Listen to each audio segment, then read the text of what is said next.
247 Sports reported yesterday that Deion Sanders has been in contact with both Colorado and the University of South Florida about their head coaching vacancies. Now, while Colorado would be a nice landing spot for everyone, including Primetime, the USF job would be the perfect fit. Now, some people forget that USF was balling way before UCF started their climb. I remember watching Matt Grothe and JPP come into Jordan-Hare Stadium and beat a very good Auburn team. And that South Florida team climbed all the way up to number 2 in the country that season. Also, South Florida is the mecca for speed and athleticism, and the recruiting would be lights out for Prime and the elite staff he could put around him. Now, his accolades on the trail at Jackson State would be nothing compared to the sleeping giant that lay in Tampa Bay. The NIL money and the donations the university would receive would be off the charts, along with a national PR campaign that would be launched. To put it plainly, USF would be plastered all over the headlines across the country and beyond, and you can win there. There's also a more natural connection at South Florida, because kids know who Prime is all over the country, but especially down there. And if you are USF, with all this conference realignment and seeing your counterpart, UCF, going to greener pastures in the Big 12, the time to make a move is now. Oh, and they're also building a brand new stadium, and guess who comes to town next year?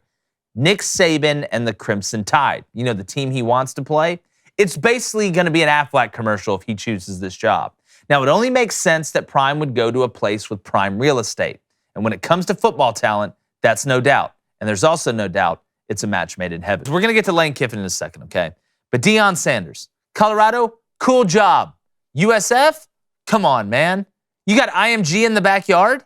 And that place has a ton of growth potential. A ton of growth potential. You'll have USF fans that didn't even know they were USF fans come out of the woodwork. But can you imagine the national PR campaign that would be launched with Deion going to USF? Now, on the other hand, Cone, he did say he was doing this and getting into coaching to help the HBCUs. That's the thing. And the first chance you get to jump, you jump. So you can't, I don't want to hear any high horse stuff anymore. You know, SWAC, I'm bringing the SWACer back or whatever's going on. Your thoughts? Well, USF is primed for a turnaround. There you go. That's for sure. But yes, I have been reliably informed from Deion Sanders himself that what's most important is staying at those HBCUs and staying there because that aligns with his character. So I can only take the man at his word unless he leaves and goes somewhere else. So it looks like for now, I mean, he's the head coach at Jackson State. It does seem like USF. I mean, I'm not sure why Colorado is really being talked about for Deion Sanders right now. USF would be a perfect place for him. Yeah. But for the last couple of weeks, we've already been talking about that Deion Sanders could already get one of these big jobs. Blaine was saying he'd love for him to be the Auburn head coach. Some people were saying Georgia Tech, other big-time schools. So if you're Deion Sanders, why not just go ahead? If you can already skip that sort of intermediate level of like a South Florida and go straight to a big Power 5 job, why wouldn't you do that if you are going to leave an HBCU? Yeah, and I wonder, too, there's always the thought that it's a leverage play to get even better stuff at Jackson State. It might be at the end of the day. Who knows? But I'm with you. I mean, we've heard his name with bigger jobs, and if you can absolutely cut out the middleman, you'd want to do it. Blaine, give me in your mind, where could USF, let's just play a game of what if, a little hypothetical here, because that's what we do. If Deion Sanders would go to USF, first recruiting class, where does it finish ranking-wise? Oh, man. Top 10? Mm-mm. You don't think top 20? 10? I'd say top 20. Top 20. I'd say top 20. Maybe not top 10 first year. I think he could get maybe top top 10 next year. I agree. I mean, 5 slots, yeah. I agree with that. Like, it doesn't, I mean, he got the number 1 recruit to go to where he is now. I mean, that kid's an NFL player. Travis Hunter. Yeah, Travis Hunter. Yeah, he's an NFL player. So this is what I was saying. If you're Nebraska, I don't see why not. I don't see why not. You want to get back to relevancy? There's one guy who can get you there. But you want to be a hot commodity in college football. Nebraska, you want to look sexy again? What do? You want to go get Prime. Go get Prime. If anything, you can do what? Recruit. And if you can recruit, you can compete. Well, I'm just looking at because again, if you're going to take a job, there's a lot of stuff that has to fit. Obviously, the location is big time. But brand new stadium, I believe, is getting built. You host Alabama. You have teams going. I mean, you have USC and UCLA leaving. You have Texas and Oklahoma leaving their conference. They're not going to be the last ones to do it. There's going to be another big conference. You look at UCF, like I mentioned, Cincinnati, BYU, Houston, all go into the Big 12. USF has the growth potential to be able to leave where they're at and go to greener pastures. I really do believe that. I wonder if it's more of this is just a once in a lifetime opportunity at a place that you can maximize their potential, that is showing you that they have the commitment to trying to make that place legitimate. And guys, again, I remember, and I believe Jim Leavitt was the coach when South Florida was coaching out of double wide trailers and single wide trailers because the program was so new, and brought an absolute squad into Jordan-Hare Stadium. And they beat somebody else that year too. I think they had 2 first-round corners, or a first-round and second-round corner. There's no telling how good USF could be.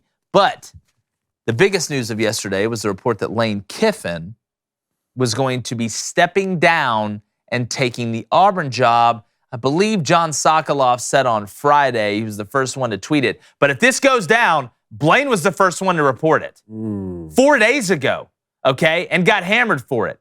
Now, does anybody really know what Lane's going to do? You got it from a good source. I believe in you, but I'm not going to believe it until he's at the podium accepting the job. But Paul Feinbaum tweets out, Auburn could have a new head coach named by Friday.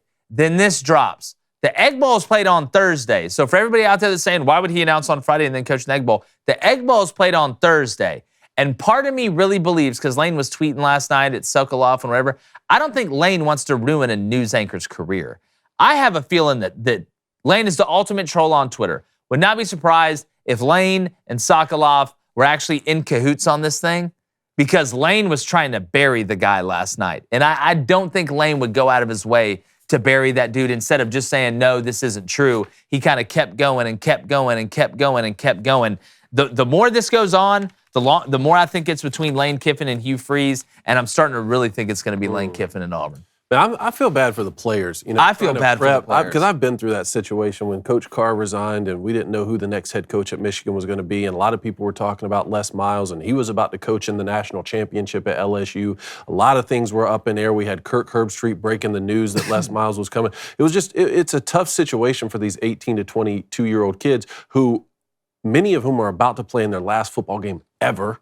A lot of them aren't going to the NFL, these seniors here. And it's your most important rival that you're trying to get ready for on Thursday to go play the Egg Bowl. So, I don't know. I feel bad for the players. None of us know what Lane Kiffin's going to do. None of us know if, he's the ultimate joker. He's the Joker, man. He's the Joker. He's the Joker. He's 100% the Joker. So. What about the fit, Blaine, at Auburn with Lane Kiffin? I still, Hugh Freeze would be my number one. But the fit with Lane Kiffin and Bruce Pearl, I think some people think that Lane's persona on social media is how he is in real life, which is the exact opposite. Lane is somewhat more introverted than what people think. He's much more flamboyant on social media because he knows how to play the game. Him and Shane Beamer and Marcus Freeman and this younger wave of coaches, and yes, Lane is still in the younger wave of coaches. It feels like he's coached forever because he was the head coach of the Raiders and he was like 13. So he's been in there for a while. But from a fit standpoint, how do you think Lane Kiffin would fit in at Auburn if he does choose to go there? And I think he'd fit well. And congrats if you're right.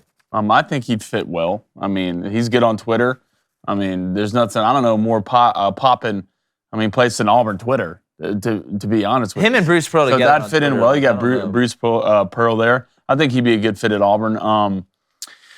The more I think about this, and just I think it is Lane. I think Lane's saying this one, especially on Twitter last night, because one, he didn't want to lose the guys for the Egg Bowl. I mean, you got to think too, a deal's been on the table for Lane for a couple of days now, so he could come out and say, I'm not going to Auburn, blah, say this, blah, say that. He could come out and say that if he didn't. I think this is done. I think Lane Kiffin is going to be the net head. So you think a deal? You think he's already been offered the job? Yeah, I think he's going to be a new head coach at Auburn Friday. I think this has been done for a couple days now. Really, I don't know if personally, I don't know if an offer has been made. In my opinion, I think he knows an offer's coming. I think there may have been a meeting last night between people at Auburn that matter that go ahead and make the offer.